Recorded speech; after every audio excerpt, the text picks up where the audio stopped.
and prepare for undocking.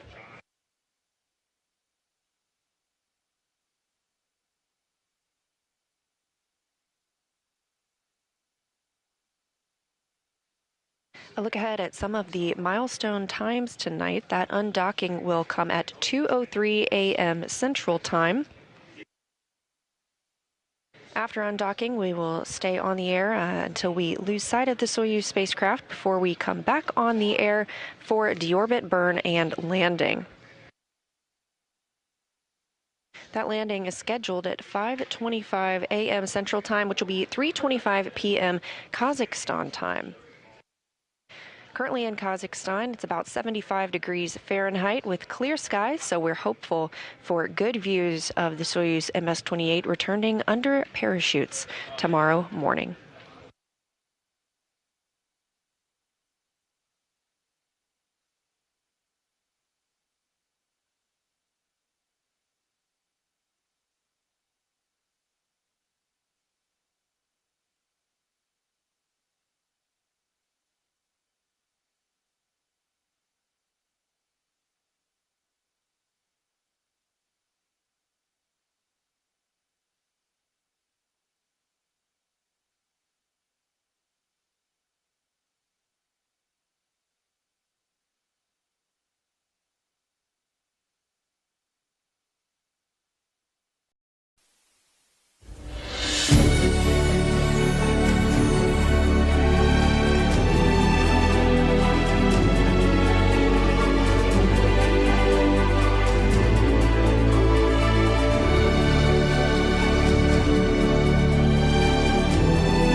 Going to get in there, not going to sit. They should be all allocated to different bags, and there should be a different storage location.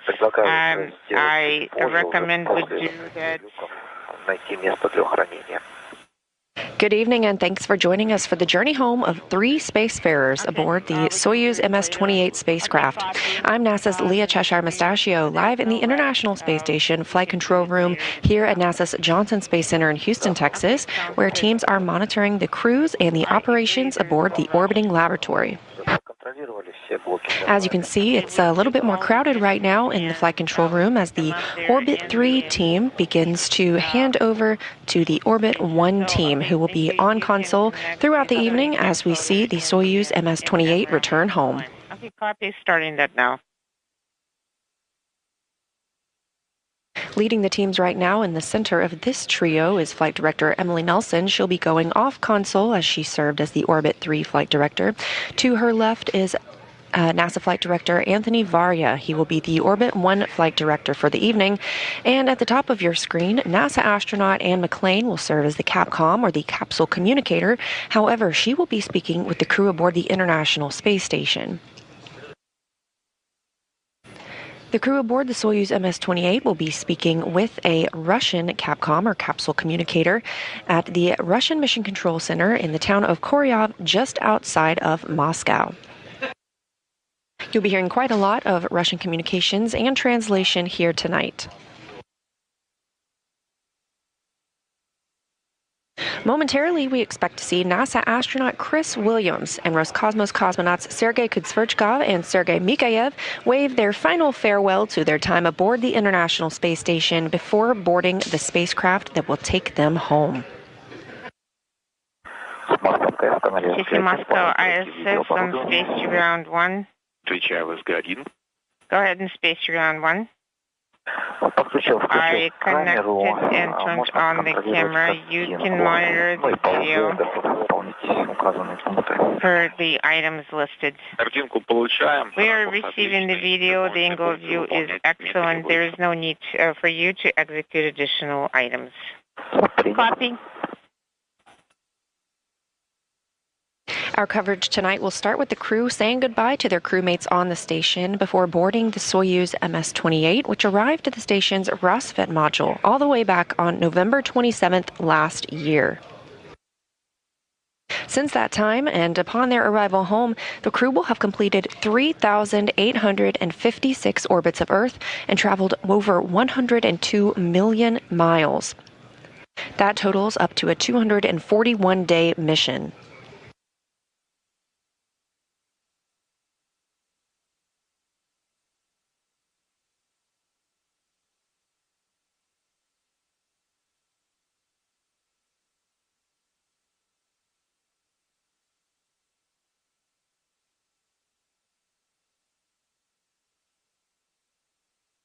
This is a live view in the Rassvet module aboard the International Space Station looking into the Soyuz MS-28. Hatch is open, as you can see, and no spacefarers inside.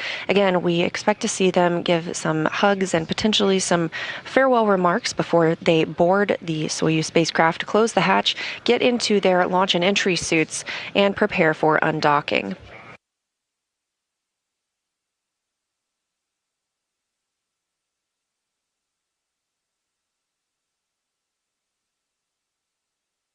A look ahead at some of the milestone times tonight. That undocking will come at 2:03 a.m. Central Time.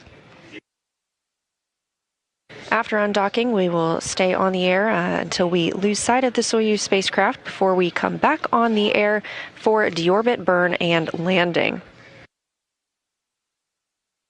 That landing is scheduled at 5:25 a.m. Central Time, which will be 3:25 p.m. Kazakhstan time. Currently in Kazakhstan, it's about 75 degrees Fahrenheit with clear skies, so we're hopeful for good views of the Soyuz MS-28 returning under parachutes tomorrow morning.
Floating into frame from this live view aboard the International Space Station, looking into the Soyuz MS-28, one of our crew members who will be returning home tonight. That's NASA astronaut Chris Williams. He's wrapping up his first flight to space, logging 241 days.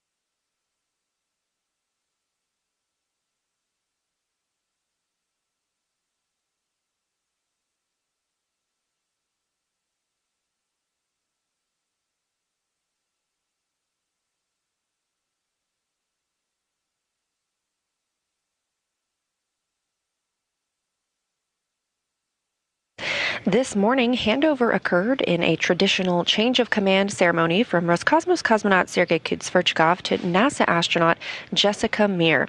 We've got a clip of that moment, so let's take a look.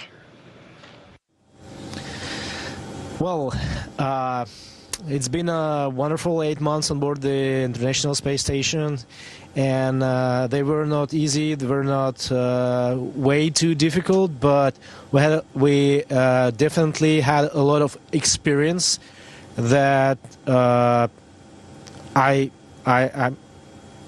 sure is very important for further space exploration. So many cargo vehicles, dockings, payloads, signs, EVAs are behind, and I would deeply appreciate the help and participation of all corporation, all partners around the world in Europe, Japan, United States, and Russia. And but I think the most important thing is that we been working as a family, as a team, and I want to thank the crew of Expedition 74, including Crew 11 and of course crewmates that are now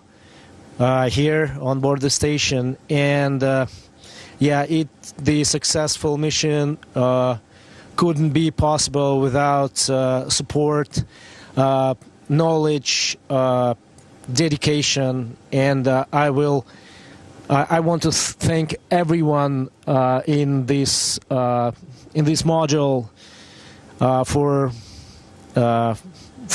this mission. So with these words, I want to pass the commanding of the station to my colleague and really good person, Jessica Meir.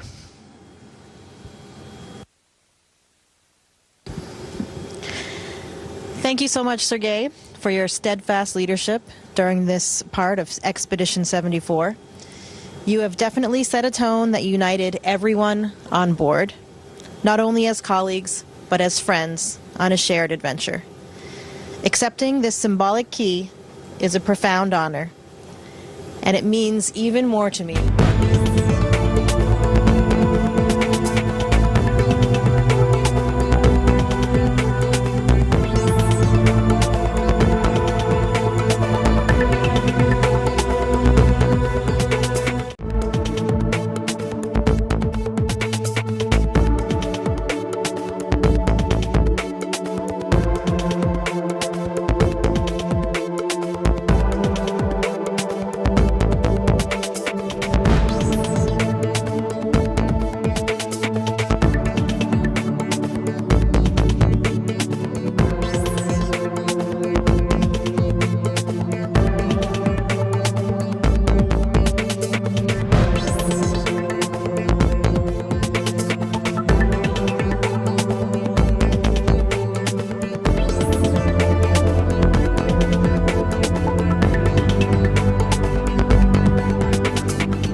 and the interpreter that is relaying their communications back for all of us.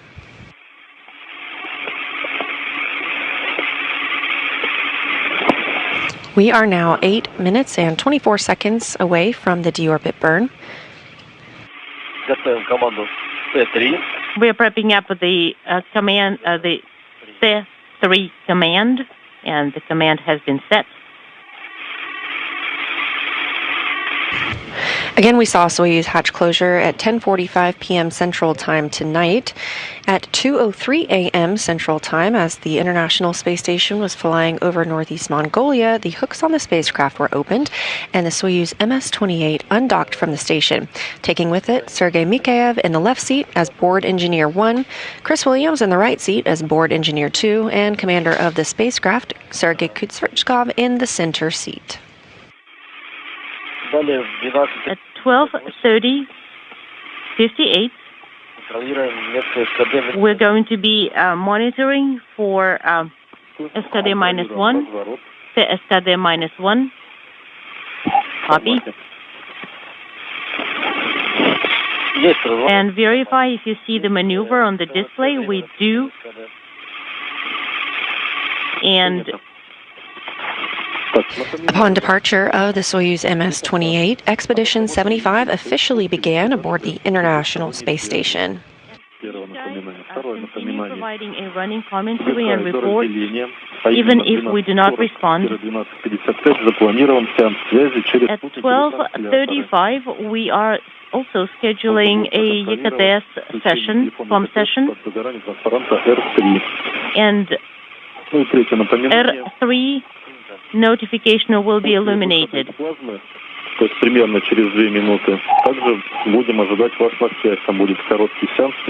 we'll be also waiting for you to come back and talk to us in about 2 minutes.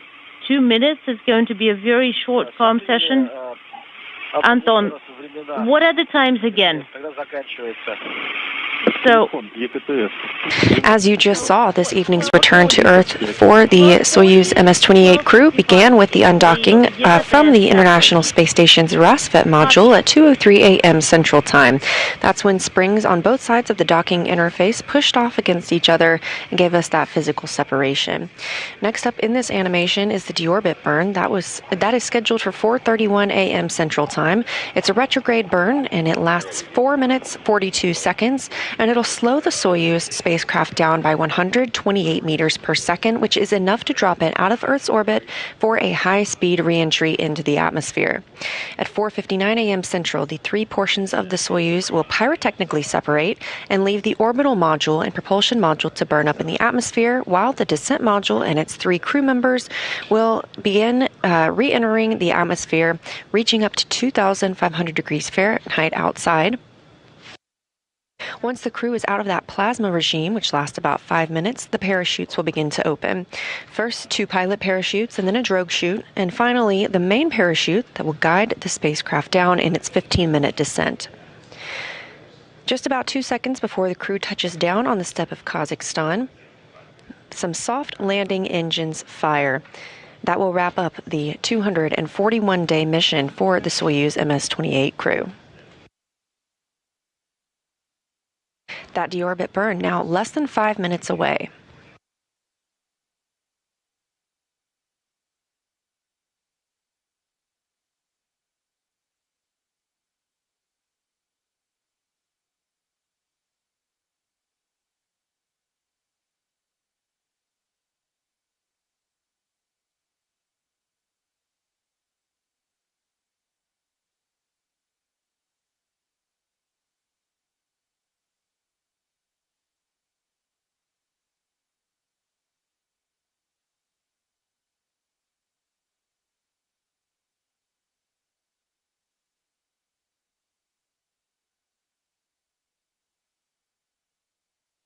The Soyuz spacecraft that we are focused on today is composed of 3 different pieces, which you can see in this expanded view, and in total it makes up a length of about 24.5 feet.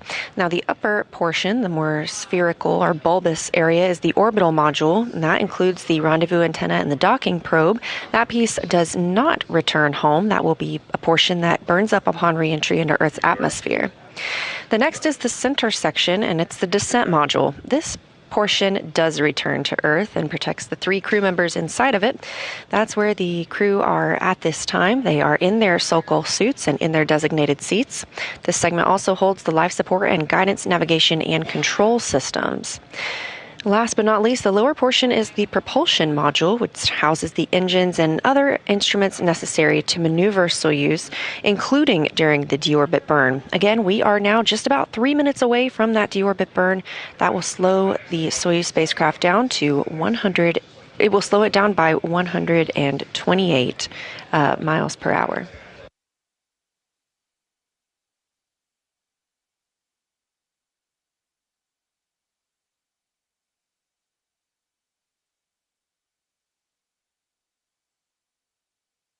And as we prepare for that deorbit burn, confirmation that the first helicopters have departed Zhezkazgan for the landing site. It's about a 92-mile distance from that town. After the helicopters arrive and the Soyuz crew has landed, they will also land in a racetrack fashion before helping the crew out of the Soyuz spacecraft, helping them into the medical tent, and then eventually reboarding those helicopters and departing for Karaganda.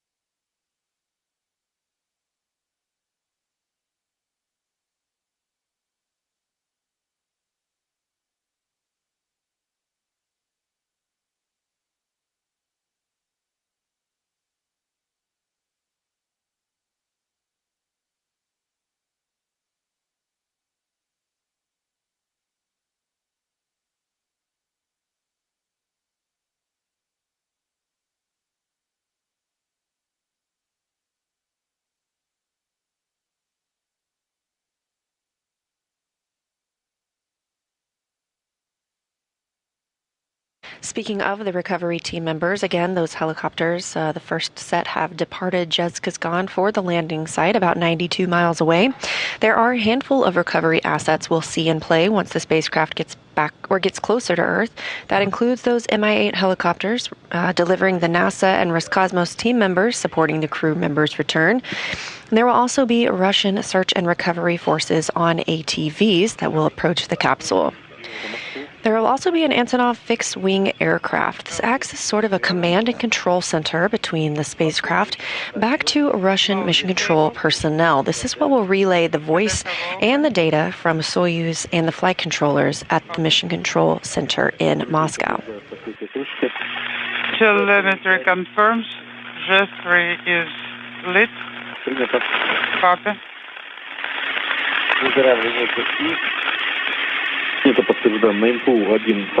Info 1, display control.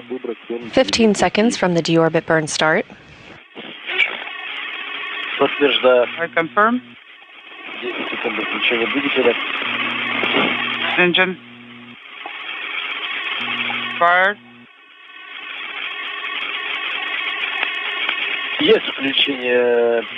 Thruster fired. Escada firing. We have confirmation that the deorbit burn has begun. Again, this is a 4-minute, 42-second firing of the engines on the propulsion module. This commits the spacecraft to dropping out of orbit and re-entering Earth's atmosphere, slowing it down by 128 meters per second. 3-second duration, 30 kilos.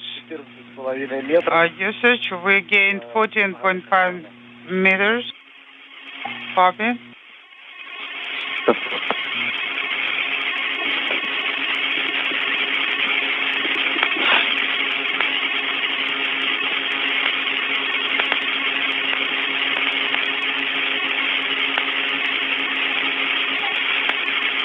One minute now into the deorbit burn. Again, 4-minute, 42-second burn, committing the Soyuz MS-28 crew return to Earth. 28.5 is gained. All nominal. Copy. Continuing to hear good calls that everything is nominal or as expected for this burn.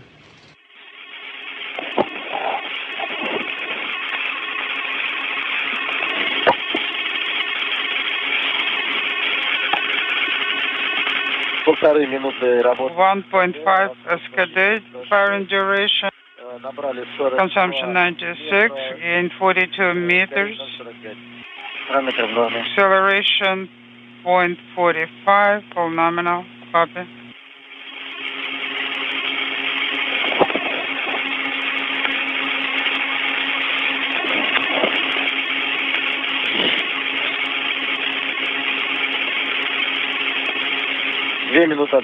Uh, 2 minute firing duration, consumption 128, gain 55.5 meters, acceleration 0.46, parameters nominal, copy. At 2 minutes and 21 seconds, we are now halfway through the deorbit burn of 4 minutes and 42 seconds. Everything continuing to be reported as nominal or as expected. 2.5 firing duration, consumption 160 kilos, gain unintelligible, acceleration 0.46, parameters nominal, copy. Continuing to get good calls. Again, this is a retrograde burn happening in the direction of which the crew is traveling that helps slow the spacecraft down. Now 3 minutes into the deorbit burn. First section passed. Over 2 minutes, 193 kilos, gain 82.7, acceleration 0.46, parameters nominal, copy.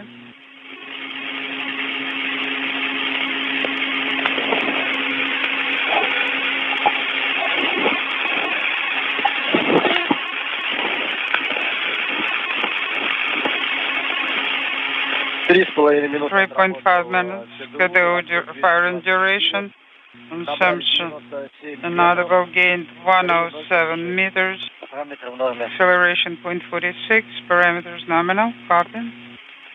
Now less than a minute left of the deorbit burn. Continuing to get good calls that everything is proceeding as planned.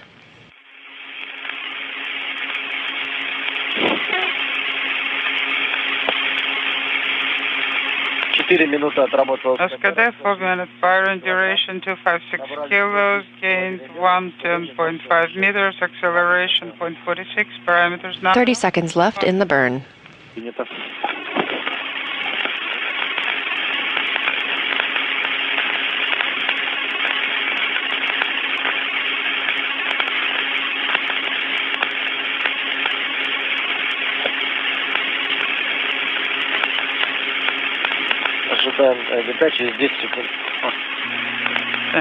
Waiting for 10 seconds.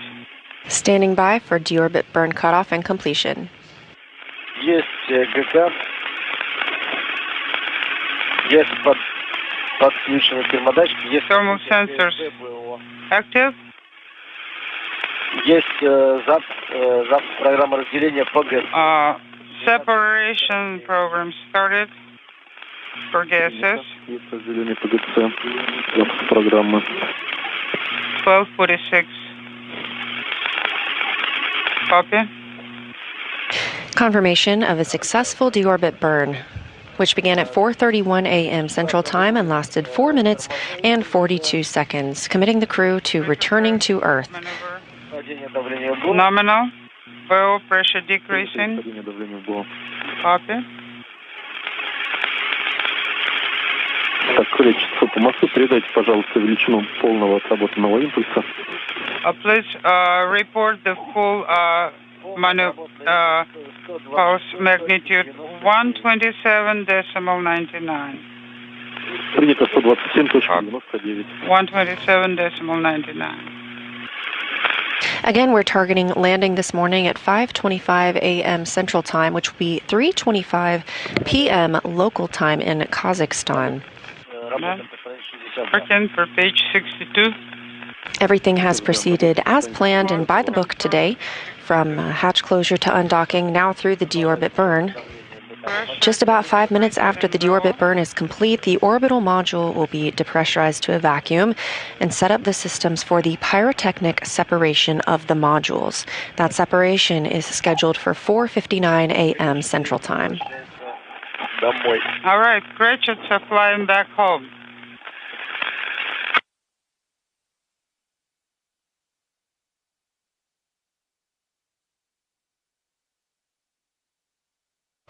Following separation at 4:59 a.m. Central, the heat shield will be oriented in the direction which the crew is traveling in preparation for entry interface. That entry interface will happen about 3 minutes after separation, and that'll be the first time for the crew to feel the effects of gravity since launch day. 2 minutes after the entry interface is the peak heating. That's also called the plasma regime. It's quite literally plasma building up around the spacecraft, as the peak heating is about 2,500 degrees Fahrenheit. The heat shield helps repel those high temperatures. This is approximately about the same time they'll experience the max G load, about 4 Gs. While the crew is in the plasma regime, we also expect close to 5 minutes of no communication. That is due to the plasma buildup around the spacecraft. Once they have exited, we hope to regain communication with the Antonov aircraft near the landing site. You'll hear a beacon signal as that occurs.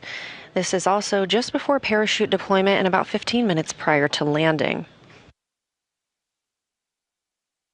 The command to open those chutes should be triggered at 5:11 a.m. Central Time. That's when we'll see the 2 pilot parachutes, then the drogue chute, and finally the main parachute.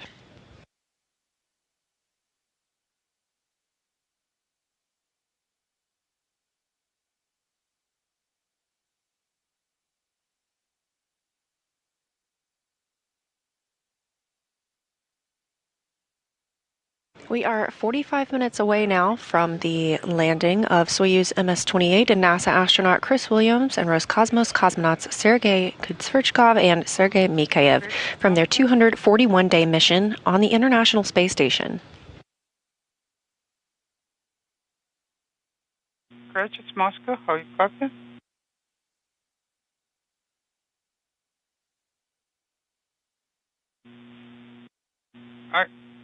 I cannot copy. I can. Well, I have noise. Same here. Moscow, Prechets. Very strong interference. I cannot read you. We proceed, page 62, step 12. Knee pad tightened. Rotational hand controller is in transportation position. Copy. Row in transportation. Knee pads secured. Good copy. As the Soyuz MS-28 spacecraft continues to increase its distance from the International Space Station, we could begin to see some or hear some ratty communications or choppy communications. Readiness mode. Additionally, we have confirmation that all Mi-8 helicopters are now airborne and heading toward the landing site. They took off from Zhezkazgan and are heading toward that landing site, again about 92 miles southeast of the town.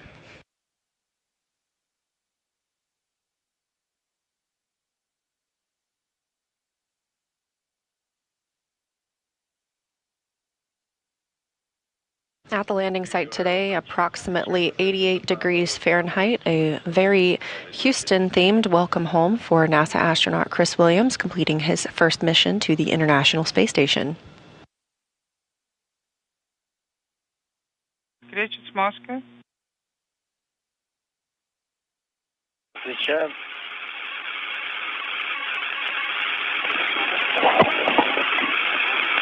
Again, the next major milestone for the crew coming up at module separation. That'll be at 4:59 a.m. Central Time.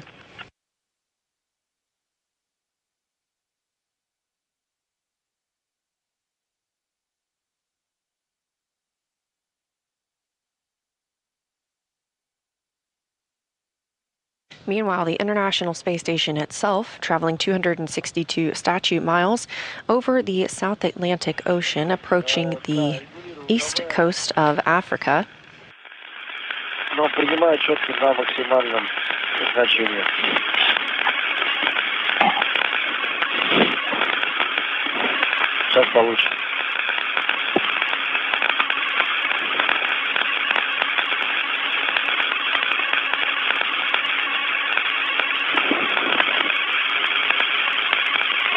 And again, we are live here in Mission Control Houston at NASA's Johnson Space Center in Houston, Texas. However, this view coming to you live from the Mission Control Center in Koryov, just outside of Moscow. This is where the Roscosmos team is monitoring and commanding tonight's return of Soyuz MS-28. Есть питание BIOS, есть готовность BIOS на формате спуск.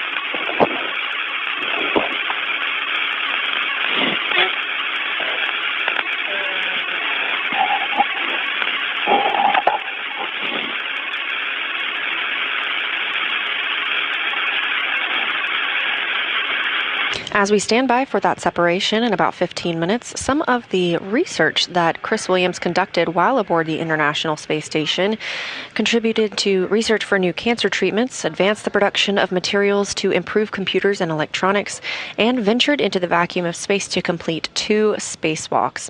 Again, his first mission at 241 days. Some of the cancer treatments that Williams worked on while aboard the International Space Station investigate rod-shaped materials, which are DNA-inspired materials that form more evenly and consistently, and that may improve their performance and readiness for treatments here on Earth.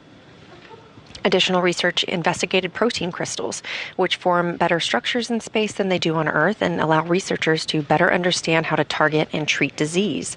One of the studies that Williams performed research into with these protein crystals is with a project that aims to develop a new formula for a cancer treatment that could be taken orally.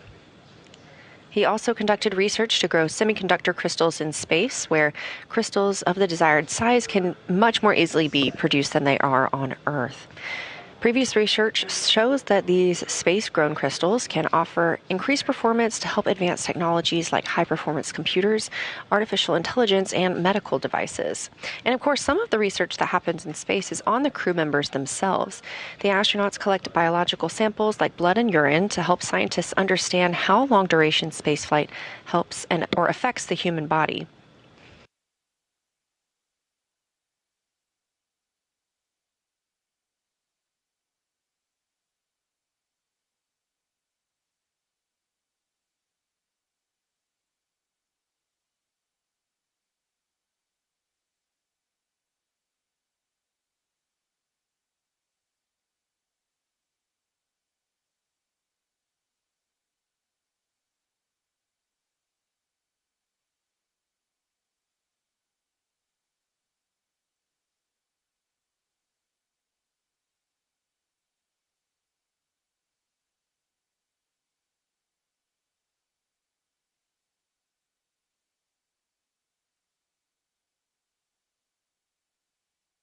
As the clock ticks closer to landing, now less than 39 minutes away, we are again seeing everything proceed as scheduled tonight.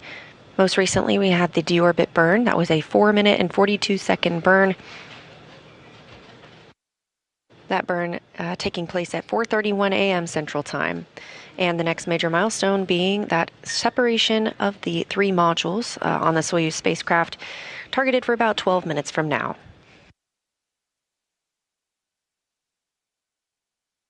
And again, teams on the ground all continuing to make their preparations for the recovery of the 3 crew members.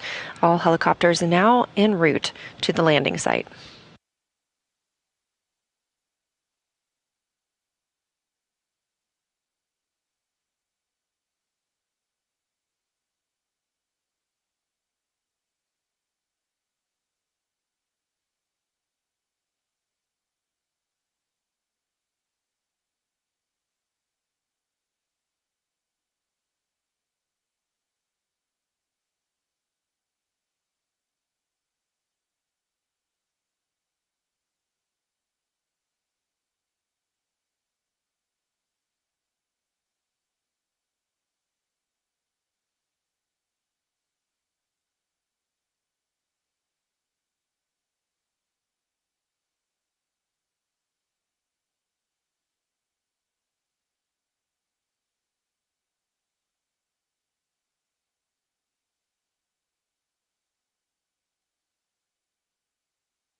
10 minutes now from the pyrotechnic separation of the Soyuz modules.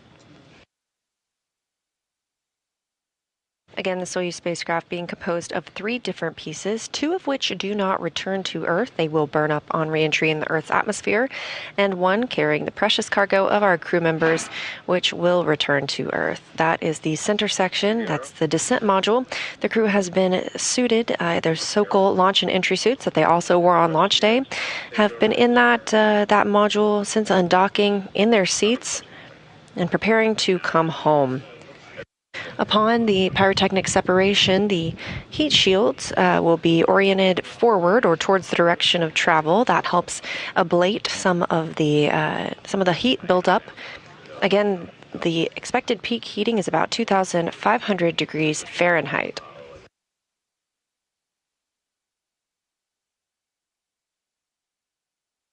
And just 35 minutes from now, we expect to see the Soyuz spacecraft touch down on the steppe of Kazakhstan.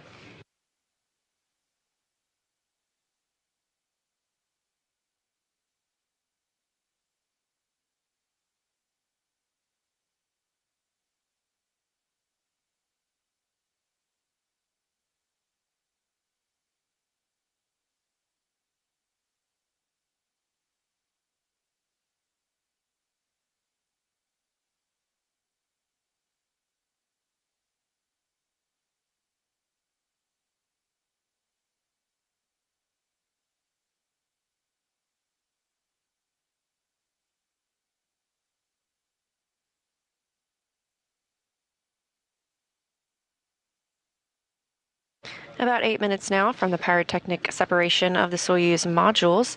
And though we have these 3 spacefarers coming home, we still have 7 more remaining to live and work on the International Space Station. That includes NASA's Jessica Meir, now commander of the space station, Jack Hathaway and Anil Menon, Sophie Adano of ESA, and Anna Kikina, Pyotr Dubrov, and Andrei Fedyayev of Roscosmos. That is your Expedition 75 crew. Expedition 75 officially began at 2:03 a.m. Central Time when Soyuz MS-28 undocked from the Rassvet module.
If you're just joining us, we are covering the return of the Soyuz MS-28 spacecraft with NASA astronaut Chris Williams and Roscosmos cosmonauts Sergei Kutsverchkov and Sergei Mikhaev after 241 days on the International Space Station.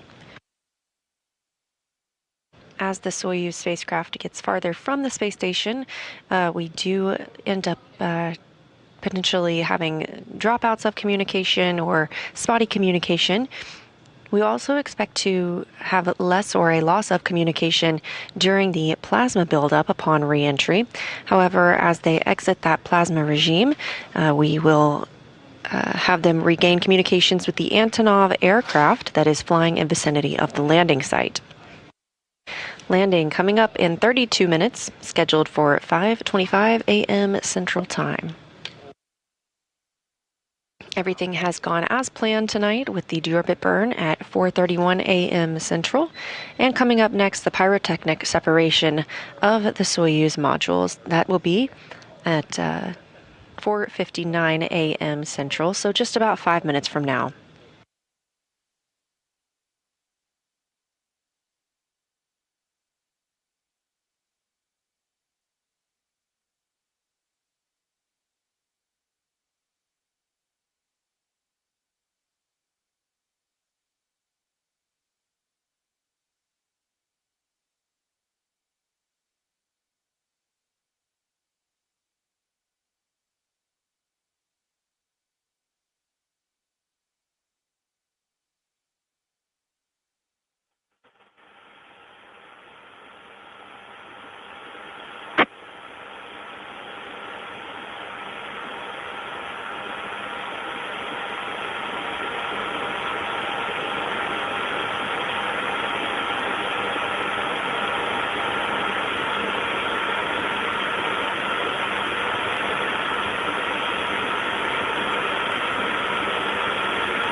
Кречет по Москве.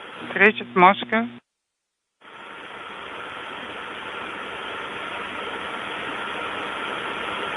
Кречет по Москве. Кречет Moscow.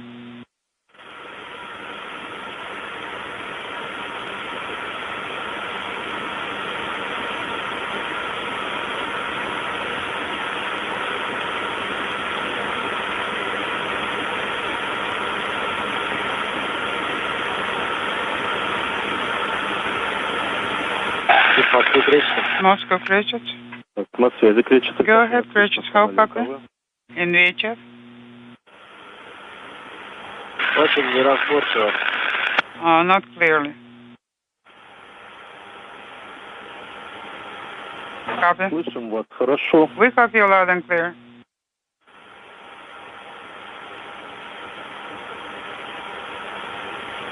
Again, those voices you hear are the crew aboard the Soyuz MS-28, specifically Sergei Kutsverchkov serving as the commander. Page 62, separation program. Также контролируем прохождение Monitor. программы разделения. And also monitor the checkpoints of separation program. Whenever possible, please keep reporting.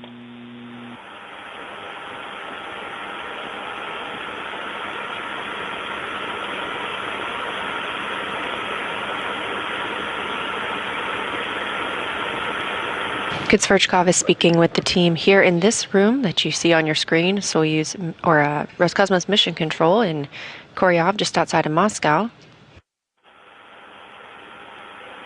discussing the upcoming separation of the modules about 2 minutes from now.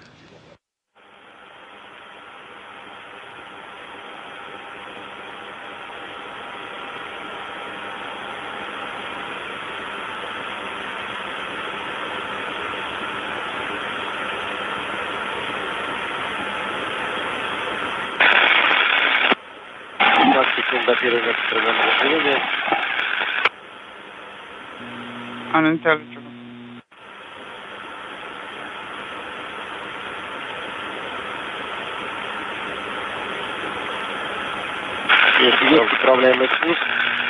Automatic controlled descent. Copy. Controlled descent. Confirmed. AUS selection on descent display confirmed. Copy. Automated controlled descent is displayed on descent or spust format.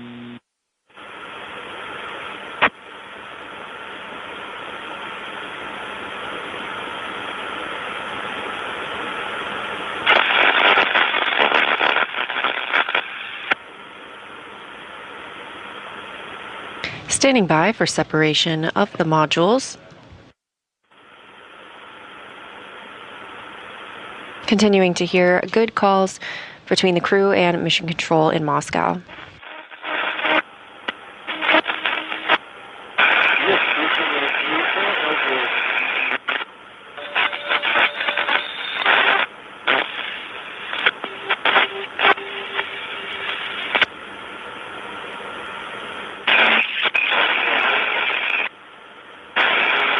Unintelligible.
We have confirmation that module separation has occurred. Again, everything will start happening pretty quickly now. Next milestone will be entry interfaced coming up at 5:02 a.m. Central Time. The heat shield on the spacecraft is now oriented in the direction which the crew is traveling in preparation for that entry interface. And again, entry interface will be the first time that the crew feels gravity since launch day.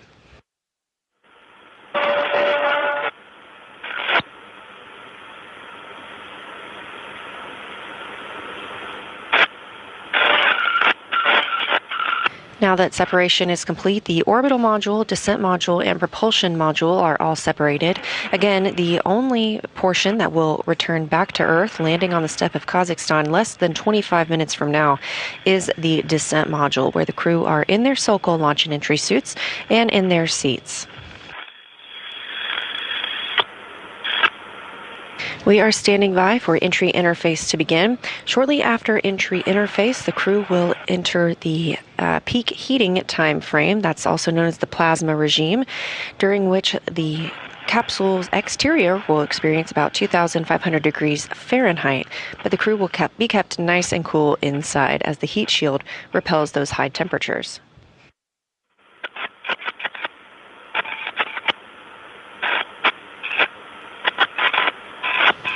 While they are in that plasma regime, we do not expect to have communications with them for about 4 to 5 minutes, as the plasma prevents communications to and from the spacecraft. However, once they exit that plasma regime, approximately 5:09 a.m. Central Time, the Antonov aircraft will begin trying to reestablish communications with the crew.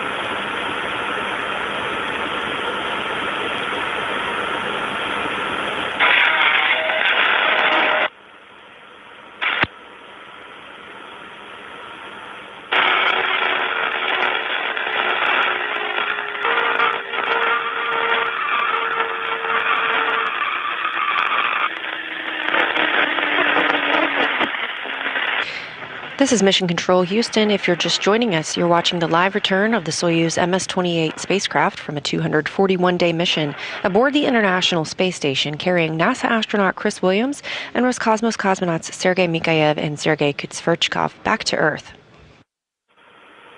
Everything has gone as planned tonight, most recently seeing the modules of the Soyuz spacecraft separate, and we now anticipate the crew and the spacecraft are in the entry interface and momentarily should be entering the plasma regime. Again, this lasts about 4 or 5 minutes, during which plasma builds up around the outside of the spacecraft as it re-enters Earth's atmosphere. This is a time period in which we do not expect to have communications, as that plasma buildup prevents it to and from the spacecraft. However, we'll be standing by for regaining communications once they have exited that plasma regime.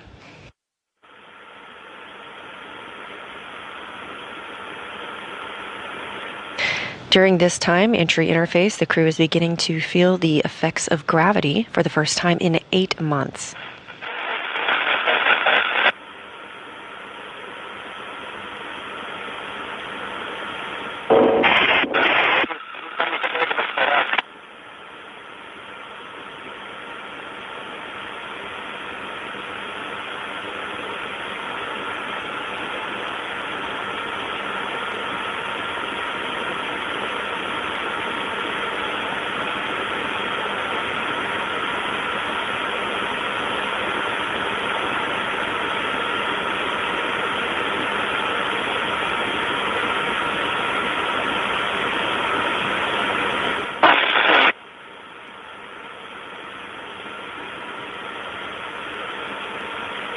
While we're in this plasma regime and don't expect to hear communications from the crew for the next several minutes, a little bit of a look ahead of what you can expect once they are out of that plasma regime. Again, you'll probably hear a beeping sound that's establishing communications with the Antonov aircraft near the landing site. Shortly after exiting that plasma regime, again, we are expecting that to come around 5:09 a.m. Central Time. We will see the command to open the parachutes at 5:11 a.m. Central Time, so very quickly. These are triggered by a barometric pressure sensor at an altitude of 41,000 feet. We'll first have 2 pilot parachutes that deploy, and after that, they extract the drogue chute. The drogue chute will then bring out the main parachute, and all of this from pilot chutes to main chute only takes about 20 seconds for the entire process, so very fast. The Mi-8 helicopters with the recovery crew are en route to the landing site, again, about 92 miles southeast of the town of Juzgistan in Kazakhstan. They will land only once the capsule has touched down in a sequential fashion.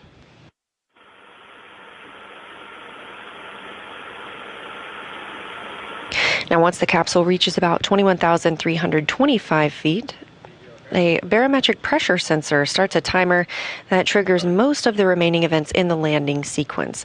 One of these is some venting that you may see, and that is at about 18,045 feet.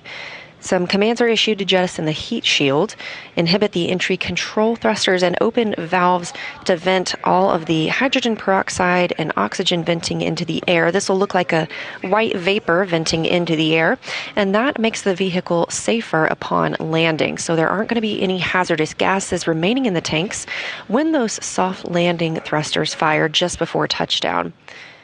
And because those gases will have been vented, the search and recovery teams will be able to approach the spacecraft very quickly.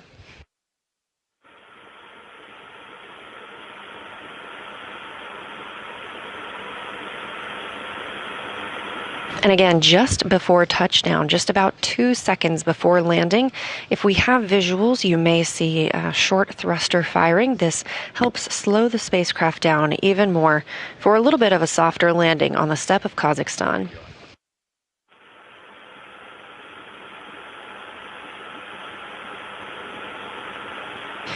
The crew continues their journey and re-entry through Earth's atmosphere. Again, we are still in that plasma regime time frame and do not have communications with the crew at this time as expected.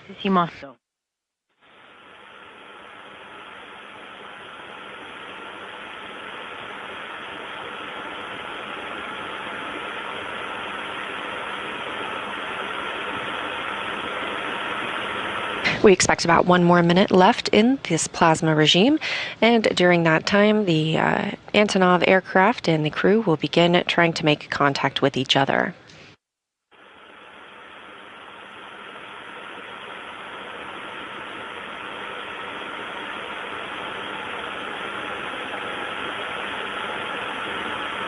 We are now 17 minutes away from our anticipated landing time, 5:25 a.m. Central Time, 3:25 p.m. local time in Kazakhstan.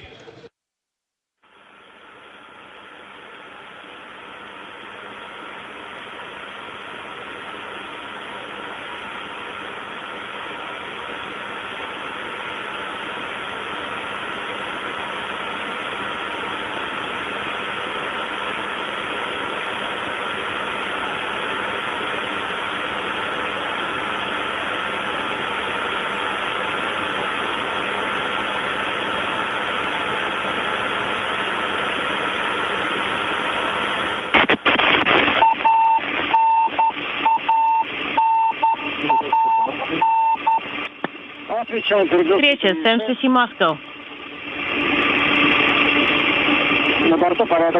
Everything's fine on board. And we are in the controlled descent mode.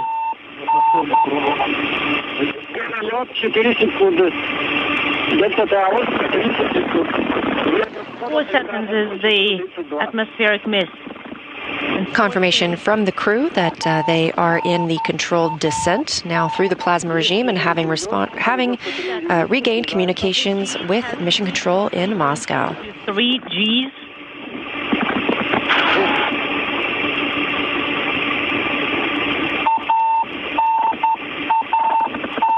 Again, the next milestone coming at 5:11 a.m. We will have the command to open the parachutes. First, those 2 pilot parachutes, then a drogue chute, and finally the main orange and white parachute that we are accustomed to seeing. Now, just about 15 minutes away from the return of Soyuz MS-28 to Earth. 2 Gs. Crew reporting the G levels they're experiencing aboard the spacecraft. Again, the first time in 8 months that they've felt the forces of gravity.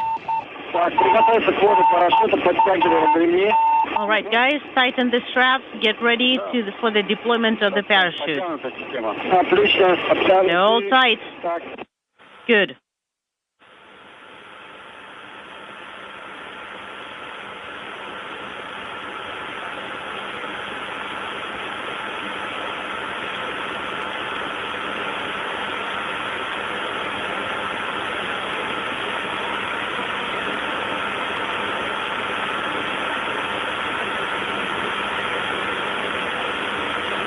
We are standing by for confirmation of parachute deploy.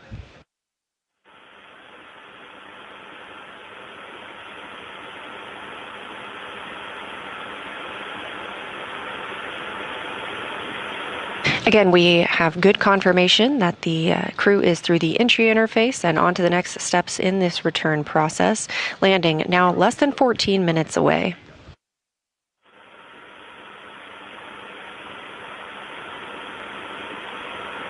This view coming from Mission Control in Moscow. We are standing by for potential views from the landing site. When we receive those, we'll make sure to share them.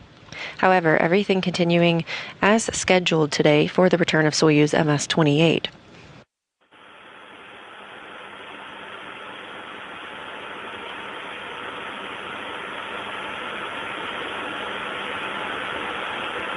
And there you have it, Soyuz MS-28 descending to Earth under the main parachute. Now just 13 minutes away from touchdown, 5:25 a.m. on the steppe of Kazakhstan.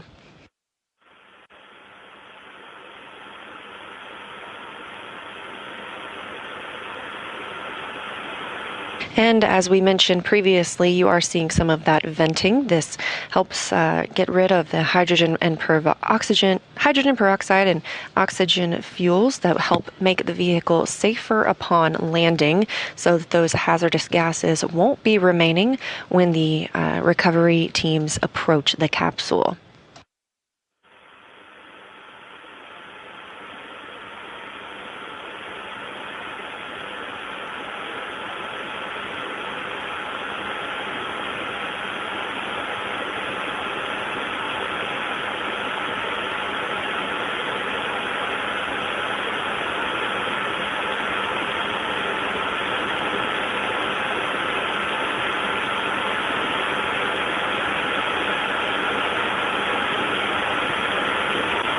Again, this view coming from a balcony camera in Mission Control outside of Moscow.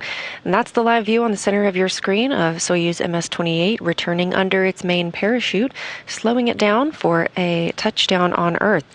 A 241-day mission aboard the International Space Station coming to a close. We did see that white venting as expected, and that has looked to have subsided at this point.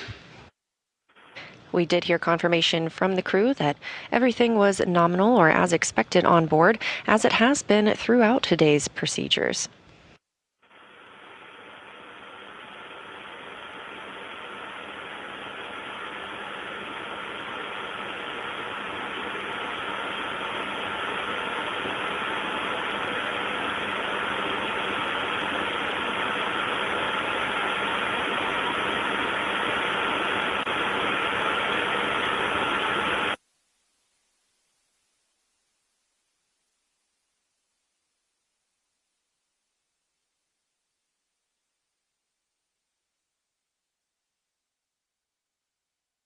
coming up on the 10-minute mark until we see Soyuz MS-28 and NASA astronaut Chris Williams and Roscosmos cosmonauts Sergei Kitsvertkov and Sergei Mikhaev touch down back on Earth.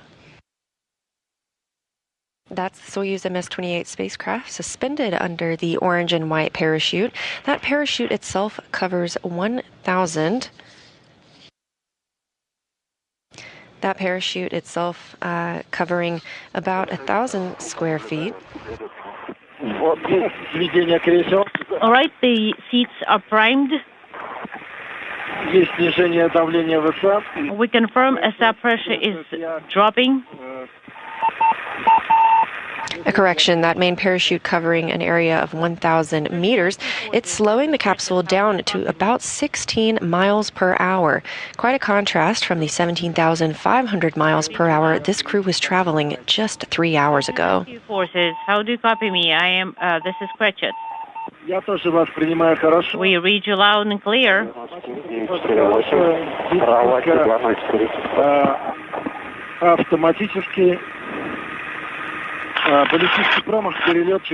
Ballistic miss is 4 seconds. We are in the controlled automatic descent. We see you guys.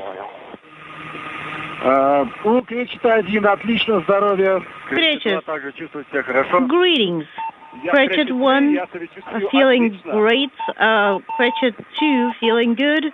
Cratchit 3 feeling amazing. That is good news, guys. Confirmation from the crew themselves that they are all feeling good, great, and amazing upon their return to Earth. Again, expecting touchdown less than 9 minutes from now. The crew also has a voice and visual with the search and recovery forces. This video coming as those Russian search and recovery ATVs continue making their way toward the anticipated landing site. The altitude of the Soyuz. This is Hot Mike from the search and rescue forces.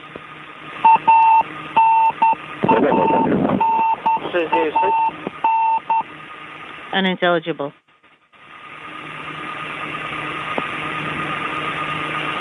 Search and rescue forces, what's your altitude?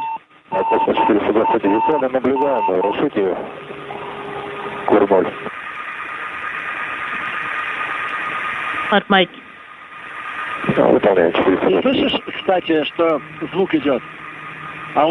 Can you hear the noise?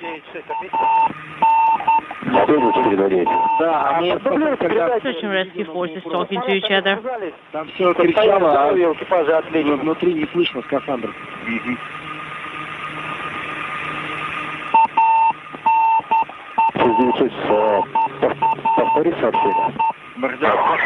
you repeat your last? This is Cratchit. 3 километра 750 метров. Our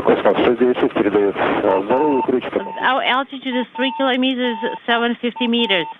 Так, перекись записываем. Oxidizer. Drop. Право подъема смело, левым будет закручивать. 4. Да не, он сюда потихоньку. 1 и 1. Надув второй, 11, да. Медленно уходит почему? Right, it's moving very slowly. Космос 429. Повторите сообщение, вас забыли. So what was the report from the crew? These are search and rescue forces. Окончание работы, возврат, принял.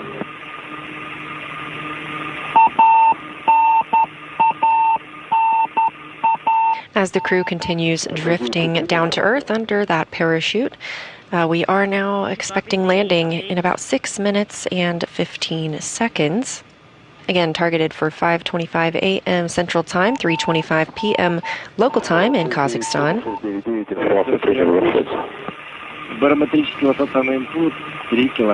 Barometric altitude on the input panel is 3 kilometers. The next major milestone and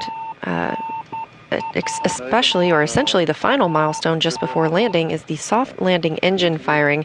This is when 6 engines will fire to slow the descent rate to 1.5 meters per second, so just over 3 miles an hour, when Soyuz is less than 1 meter above the ground. So the spacecraft now traveling about 16 miles per hour ahead of those soft landing engines that fire just before touchdown to help ease the return to Earth.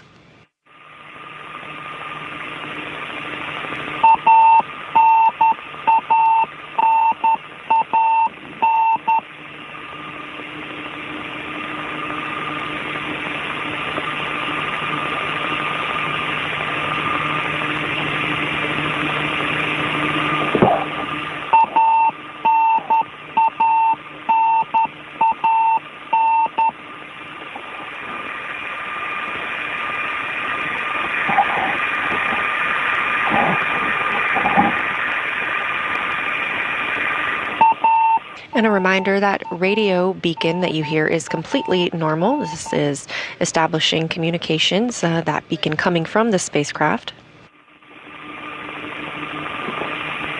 And if you're just tuning in ahead of touchdown, we have confirmation that the crew is all feeling well aboard the spacecraft.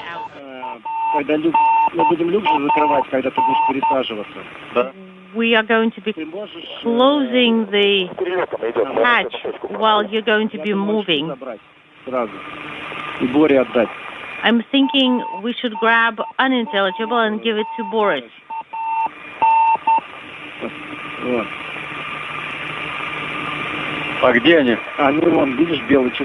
Did you... Where are they? They're in the white cover. Or you can tell Boris to retrieve them. Well, I'll either ask or do it myself. The altitude is 1890.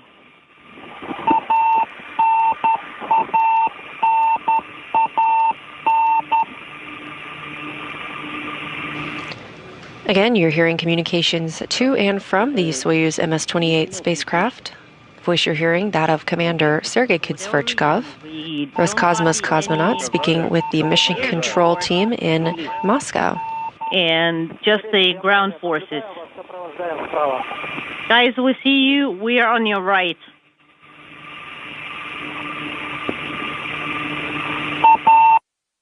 And they do have communications with the search and recovery team members.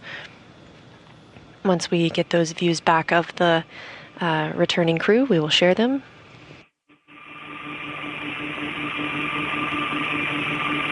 Now less than 3 minutes away from touchdown.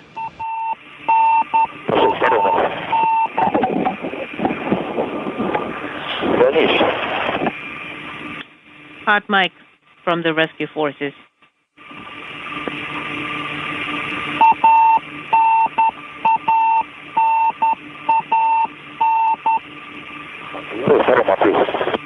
Ответил. А крышка над ним прям идет. Да, наблюдаю. Хорошо. Все, крышечка, да? А, крышка правее чуть-чуть и выше. You see the tower? It's a little bit to the right and above.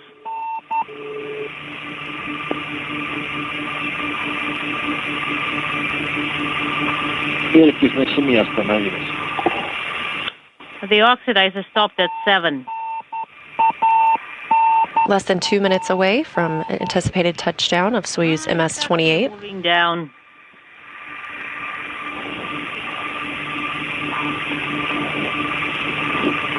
Again, conditions at the landing site, visibility about 6 miles with 24 mile per hour winds and 88 degrees Fahrenheit.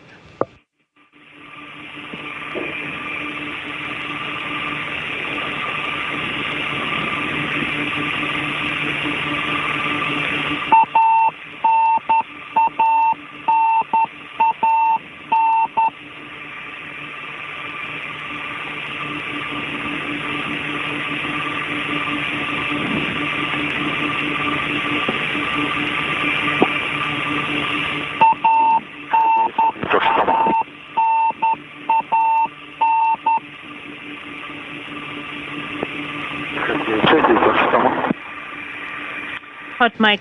1 minute now from our expected touchdown time. Again, next major milestone you'll see are the soft landing engines fire. This is Precious. I'm getting to 900 meters. Just before touchdown, you'll see the 6 engines fire as Soyuz is about a meter above the ground to further slow their descent.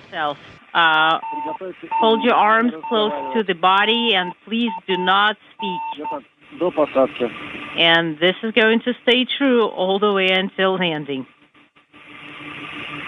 Landing now less than 30 seconds away, crew receiving final instructions as they prepare for touchdown.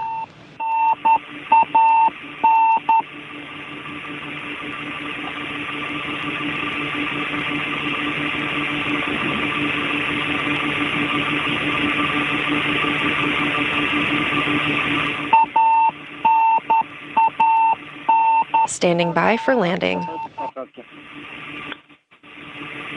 Reference altitude, get ready for landing.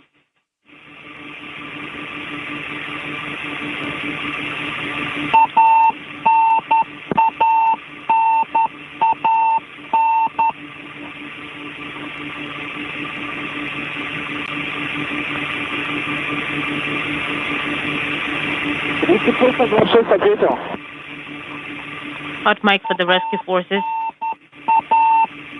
Выполняю возврат на базу 3626.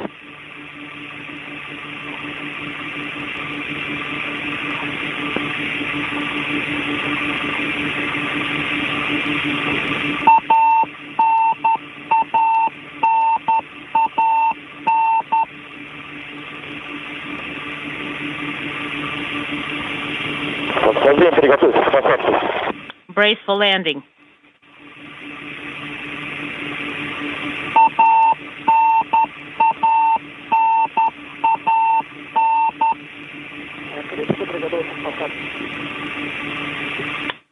Get ready for landing. We're ready.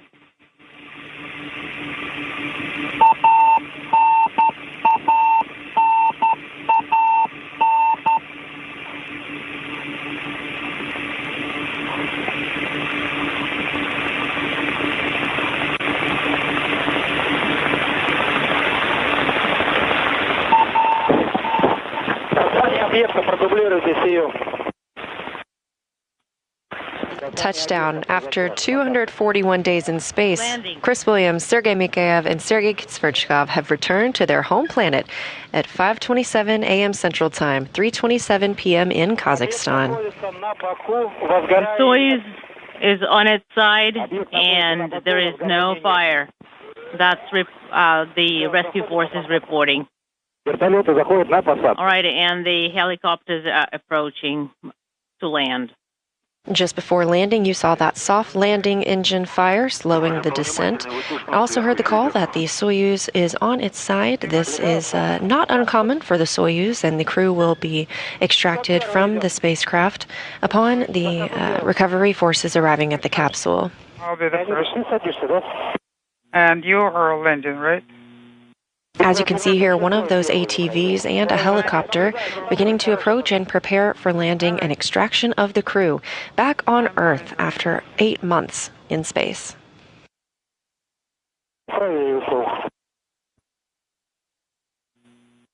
Take to the right.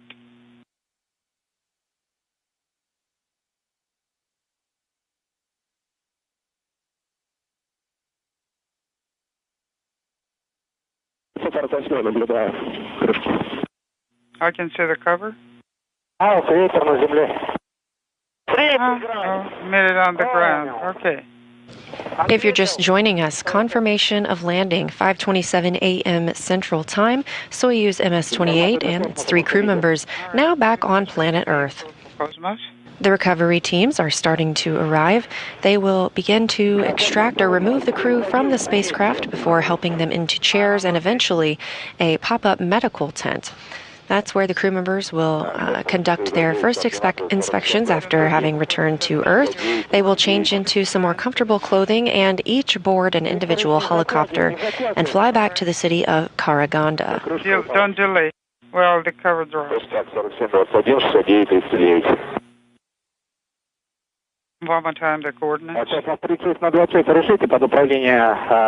The helicopters you see landing now departed the Jezkazgan airport at the time of the deorbit burn. That deorbit burn taking place at 4:31 a.m. Central Time. Everything happening by the book today for a very picturesque landing.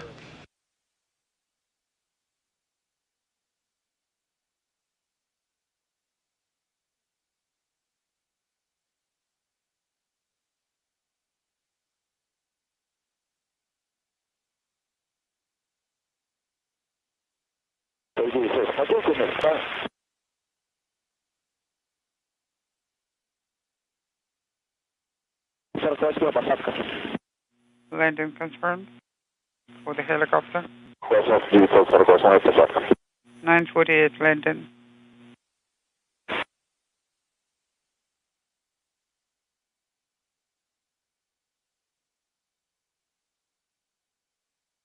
Again, as these search and recovery teams continue to arrive at the Soyuz MS-28 spacecraft, just a quick recap of their mission. Having completed 241 days in space, this crew saw 3,856 orbits of the Earth and 102,254,355 miles traveled in total.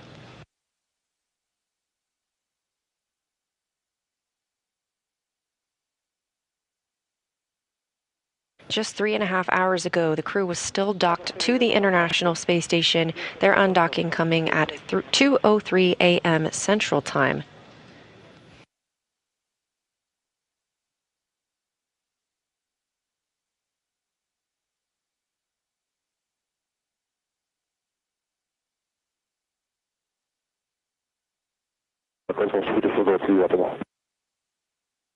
Search and rescue. And in this view, you can see the spacecraft on its side. Again, not an uncommon position for the Soyuz after landing. Copy.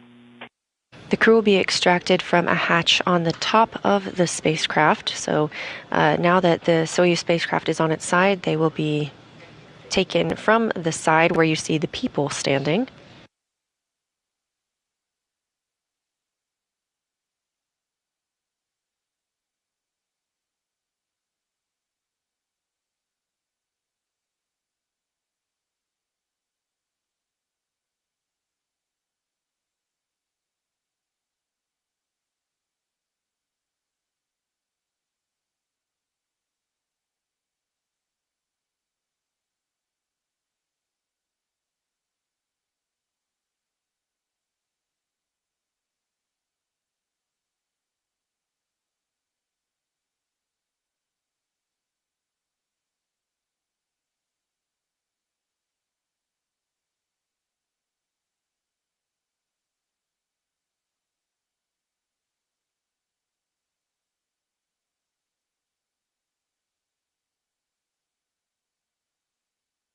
Again, confirmation of landing of the Soyuz MS-27 spacecraft, 5:27 a.m. Central Time, 3:27 p.m. local time. Again, landing about 92 miles southeast of the town of Jezkazgan in Kazakhstan.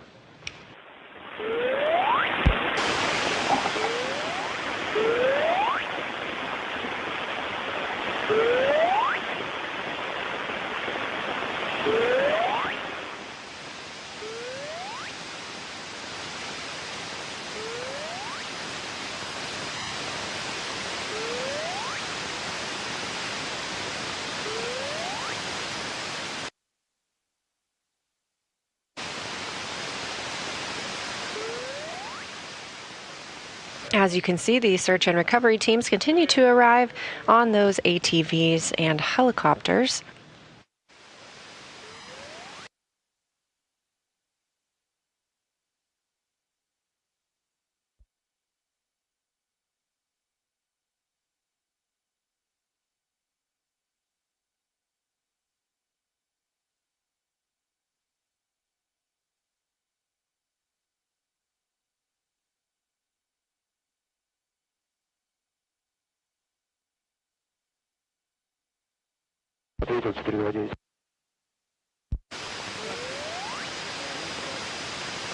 Search and rescue exchange. 696, switching to 29. This is 29. Are the vertical forces all on the ground? Not all of them. 400 is on the ground. Again, successful return of the Soyuz MS-27 NASA astronaut Chris Williams and Roscosmos cosmonauts Soyuz MS-28 with NASA astronaut Chris Williams and Roscosmos cosmonauts Sergei Mikhayev and Sergei Kutsverchkov back on Earth. Teams in the Kazakh desert are now preparing to remove the crew from the Soyuz spacecraft. The spacecraft is on its side. Again, not an uncommon orientation for Soyuz upon landing.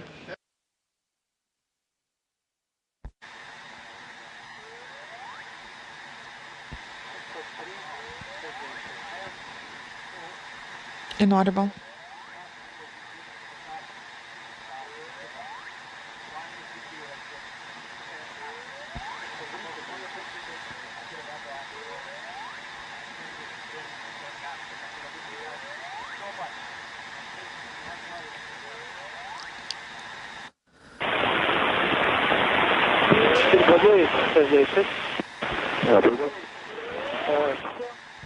Four 29, 696. Go ahead. All of the helicopters. Still getting great views from the landing site in Kazakh desert as teams prepare to remove the 3 crew members from Soyuz MS-28. We'll stay on air until we see them extracted from the spacecraft. They will then move into a pop-up medical tent for their initial checkouts upon return to Earth before boarding individual helicopters and making their way to Karaganda. Once in Karaganda, Chris Williams will board the NASA plane and make his journey home back to Houston. And the Roscosmos cosmonauts, Sergei Mikhayev and Sergei Kutsverchkov, will board a Gagarin Cosmonaut Training Center plane. This will be the first time this crew has split up in 8 months.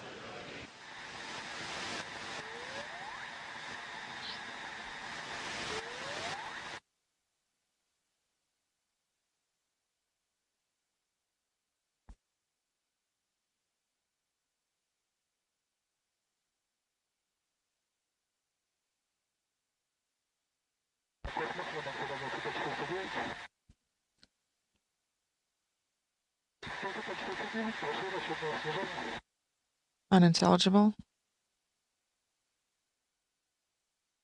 Now, once the crew members are extracted from the spacecraft, you will see them placed in chairs. Again, this is the first time this crew has been on Earth in 241 days, so we give them a little bit of time to get their land legs back. Those chairs will be carried to the medical tent. This is standard procedure for any of our crews returning. If you've ever watched a crew return aboard a SpaceX Dragon, you see the same thing on the recovery ship where they are helped into waiting stretchers and then moved into the medical bay. It's a very similar procedure here. You can see those chairs ready and waiting for the 3 crew members once they are taken out of the spacecraft.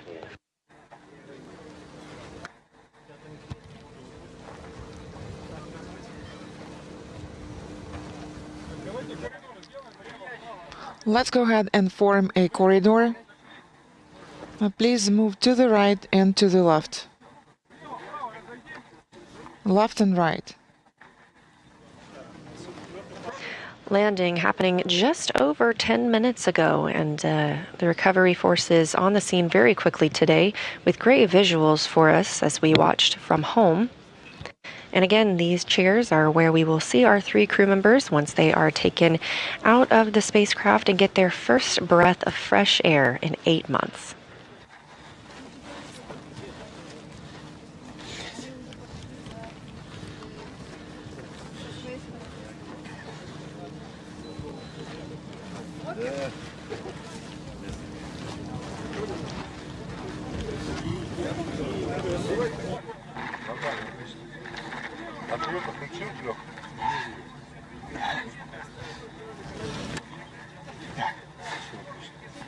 Excellent. Everything is excellent.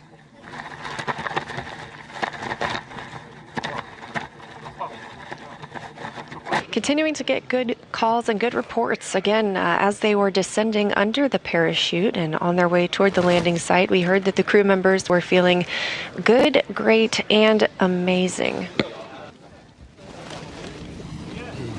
Again, everything very by the book today. We had hatch closure at 10:45 p.m. Central Time yesterday on July 25th. Undocking at 2:03 a.m. Central Time today, July 26th, and landing at 5:27 a.m. Central Time, 3:27 p.m. local time in Kazakhstan. Sasha, does everything look fine or not?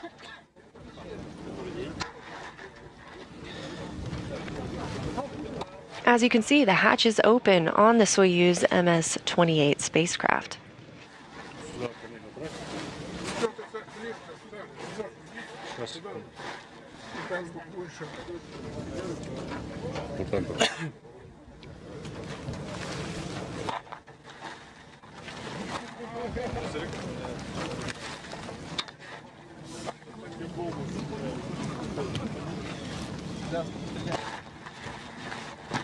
Getting your first look inside Soyuz MS-28, you can see the crew in their Sokol launch and entry suits. Again, the same suits that they wore on launch day, they are now wearing for their return to Earth.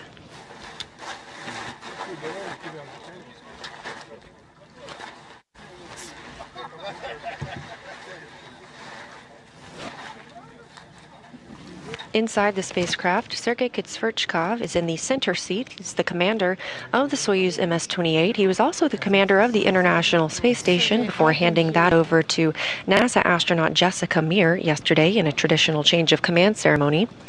NASA astronaut Chris Williams is in the right seat, and Sergei Mikhaev is in the left seat. There's a problem with the tripod. Okay, Alexei, everything is fine.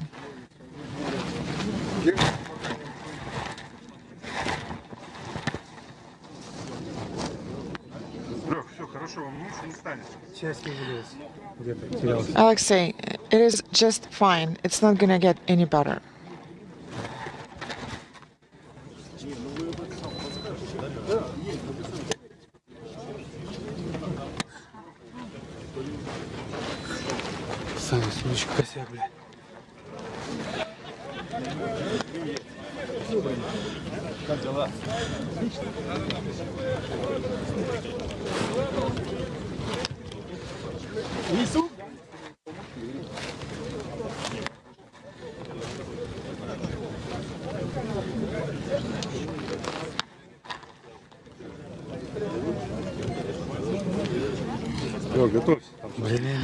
Sergey, make sure that you're ready.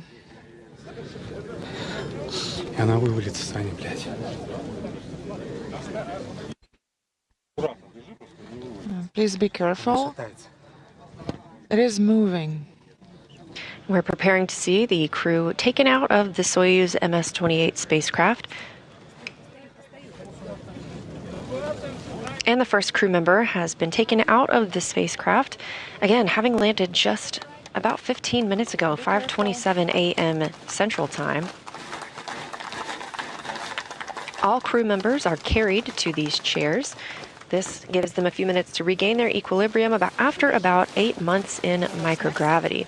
And that's Sergei Kutsverchkov, Roscosmos cosmonaut, commander of Soyuz MS-28. He was in the center seat, and that's the voice you heard most speaking with the team in mission control in Moscow. Hello, Sergey. Do not open your eyes. Do not move.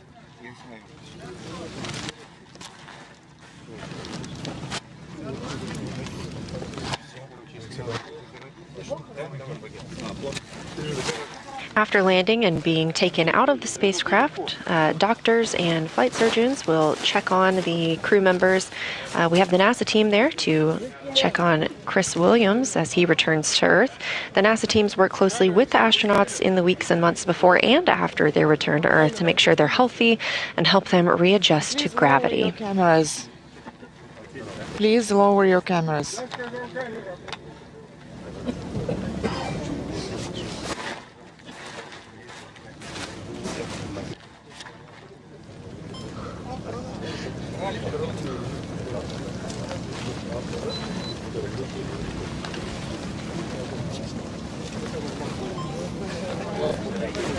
Again, landing at 5:27 a.m. Central Time, we have Roscosmos cosmonaut Sergei Kitsverchkov out of the spacecraft.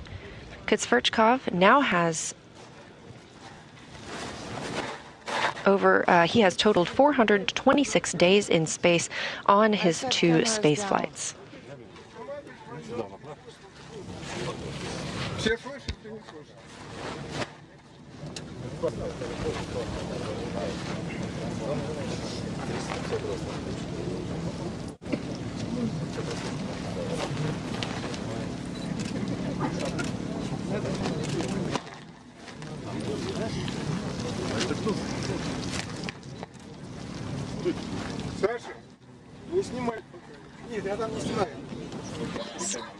Sasha, do not film anything.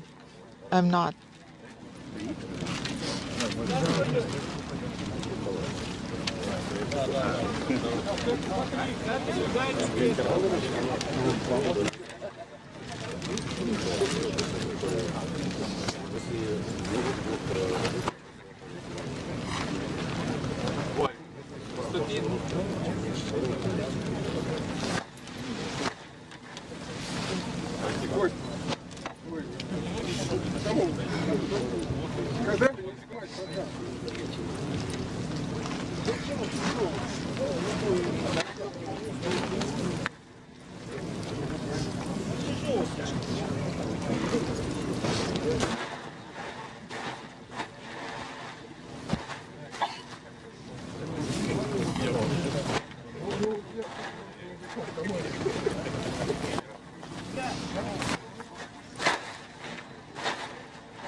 If you're just joining us, we are standing by for the other 2 crew members to be removed from the Soyuz spacecraft. We had a nominal or as expected return to Earth for Soyuz MS-28.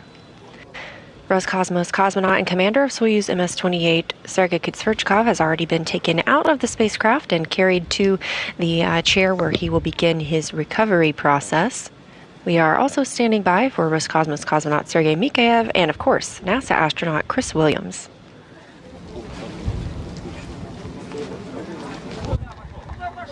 Where are you moving? Where are you moving?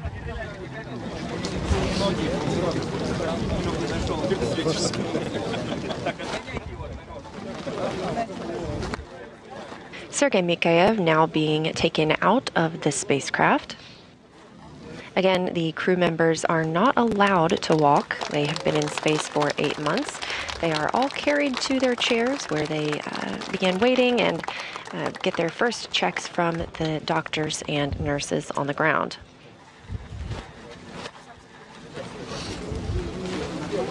Once all 3 crew members are out and have been in these chairs for a moment, they will then be carried in the chairs to the nearby medical tent.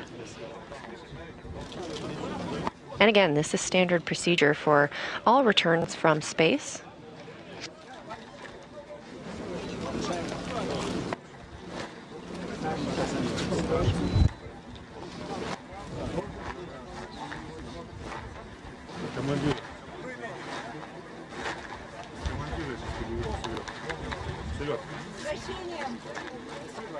Down on the bottom right of your screen, NASA photographer Bill Ingalls. And here, Sergei Kitsverchkov returning again his 2nd space flight now with 426 days in space.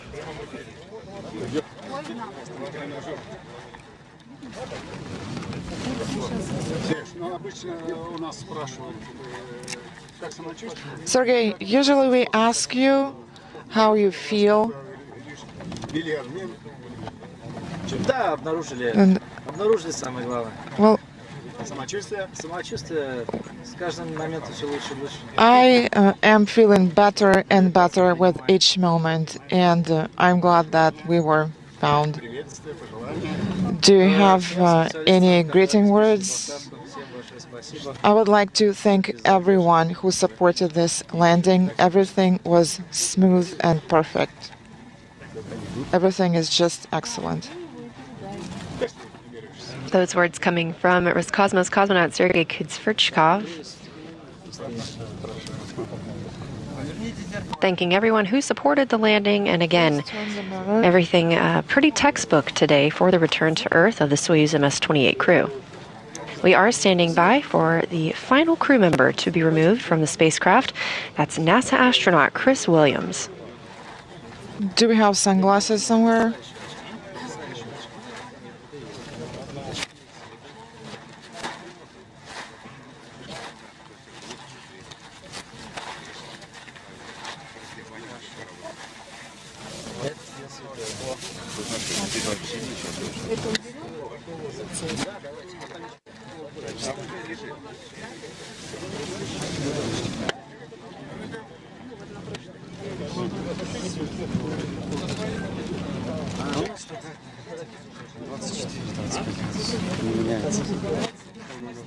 The temperature is 24 to 25 degrees, and it hasn't really changed.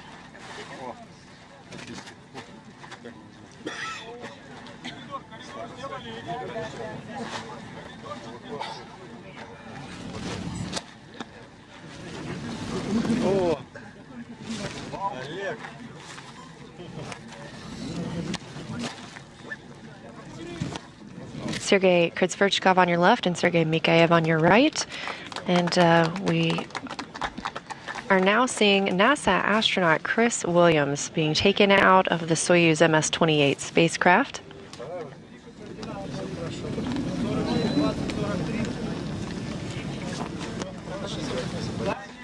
One of the team members there, NASA astronaut Jasmine Mogbelli. Williams all smiles at the completion of his first mission, 241 days in space.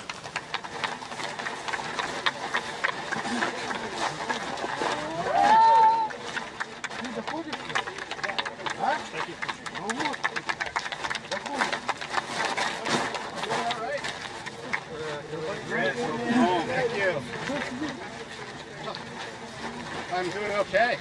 All three crew members now out of the Soyuz spacecraft, which landed at 5:27 a.m. Central Time, 3:27 p.m. local time in Kazakhstan. Feeling pretty good. Yeah, good. Good. Yep. Check the vitals and just keep your head in a lock position. Ready? We'll go. When you're ready.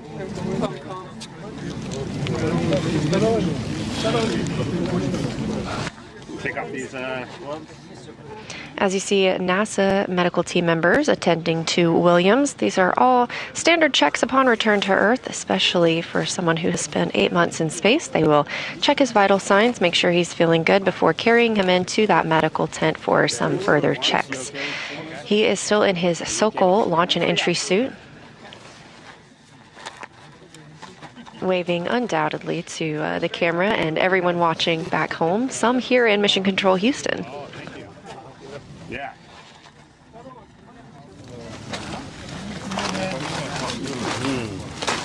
That feels very nice. Hey, Jason, Chris is out of the capsule. You got him in the chair. Towels on your neck. Looking good. Feeling good. Not too bad. Everything's going well.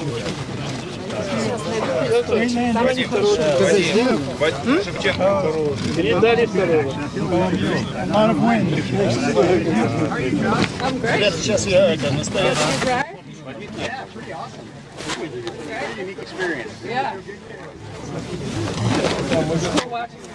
Yeah. Yeah, definitely a little bit of a roller coaster.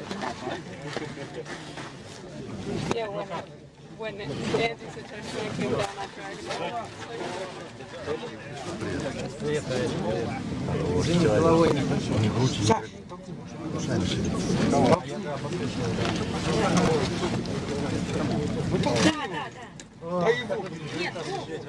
No.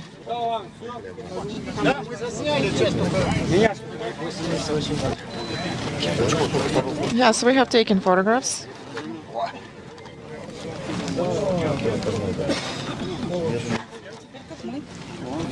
Sergei Mikhaev also wrapping up his first trip to space, 241 days. Sergey, the State Commission and the Mission Control Center are asking about how you feel, and also they're asking about your opinion about the rescue forces support. I'm feeling fine. I thought it would be much worse, and I expected different sensations, but everything is just fine. I feel great. I haven't gotten used to the Earth's gravity.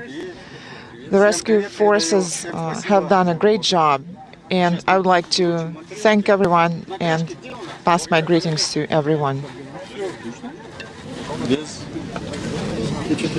Everything is fine.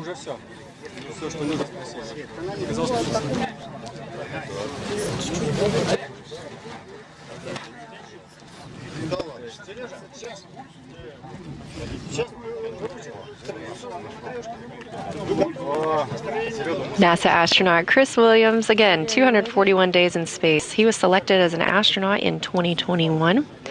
During this mission, he also completed 2 spacewalks, totaling 14 hours and 22 minutes outside of the International Space Station. I gave you my gloves. Williams also provided lots of great photography and videography while aboard the International Space Station. You can check him out on social media.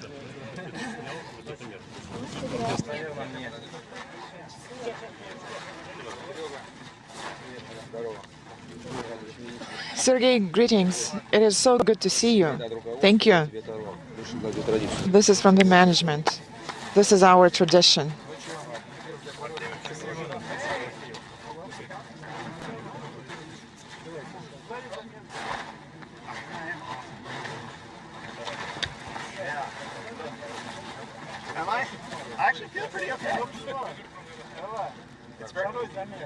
It's very strange. Yeah, I'm definitely not moving my head. It feels very strange to move your head, but yeah, we're here.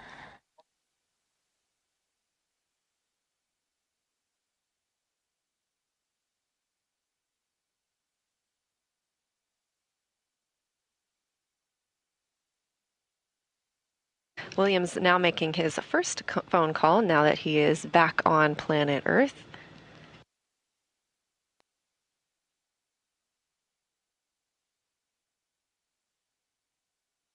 Again, after he is taken into the medical tent, he will change out and receiving a ceremonial gift upon his first landing. A custom Matryoshka doll. There is vodka inside. Well, actually, this is why I flew to space in the first place. Well, excellent. Thank you very much.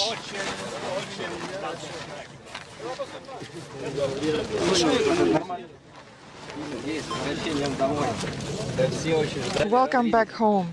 It is so good to see you. We've been waiting for your return. Does it look like me? Yes, it looks like you. This Matryoshka doll has a surprise inside.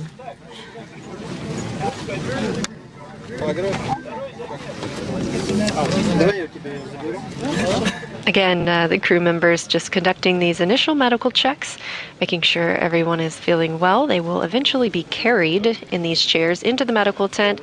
They will get a chance to get out of their Sokol suits and change into something more comfortable before boarding helicopters. Each will be in their own helicopter for the flight to Karaganda. That's where they'll split up for the first time in 8 months as Chris Williams returns home to Houston on a NASA plane and the Roscosmos cosmonauts return to the Gagarin Cosmonaut Training Center.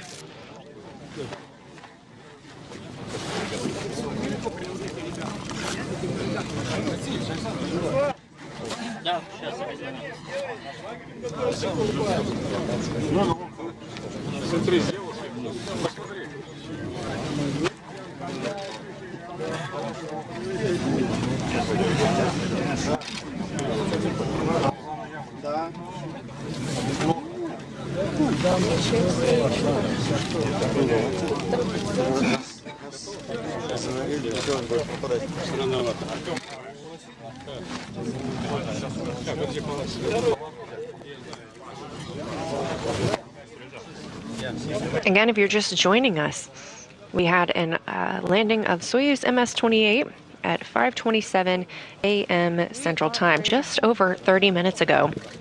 All 3 crew members are outside of the capsule. NASA astronaut Chris Williams feeling well, returning from his first spaceflight.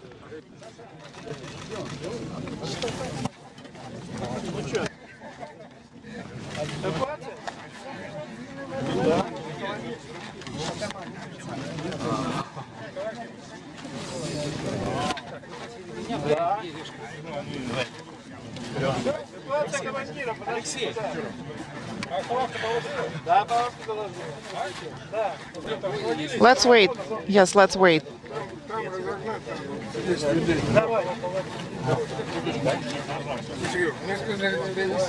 Sergey, I was told that I'll carry you.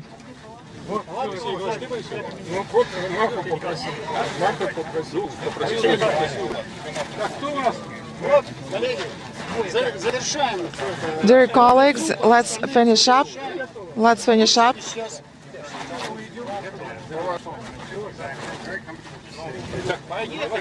Let's go. Again, all 3 crew members outside of the capsule. Very sunny day in Kazakhstan, 88 degrees. You can now see Sergei Kutsverchkov being carried to the medical tent. All of the crew members will be carried to the medical tent for those checks and an opportunity to change out of their Sokol suits. We'll stay live until everyone is in that medical tent.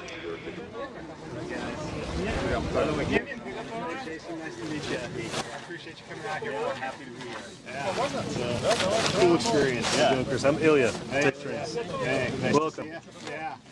Thank you. Great. Hey, Victoria. Very nice. Thank you for taking care of me.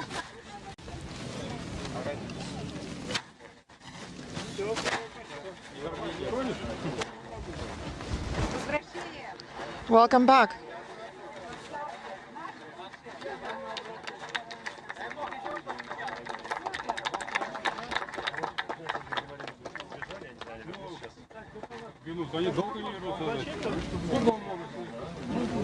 I guess I can give up my little Matryoshka. We can put it in Do you like your Matryoshka doll? Yes. Isn't it awesome? Yes, it is.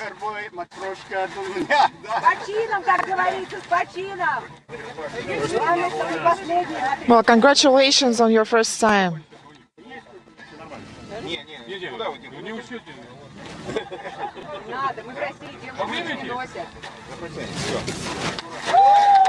Sergei Mikhaev making his way to the medical tent.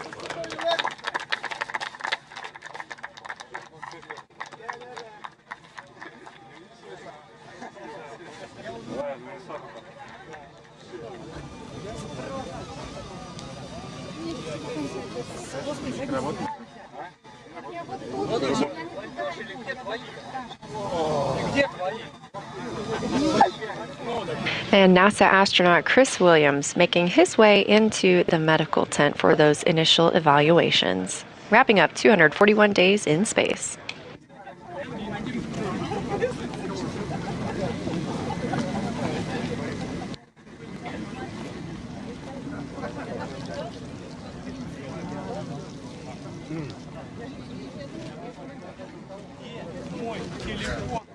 Where is my phone?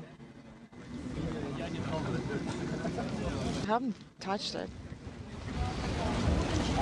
Continuing to get thumbs up from Chris Williams, smiles and waves as he returns from his first space flight.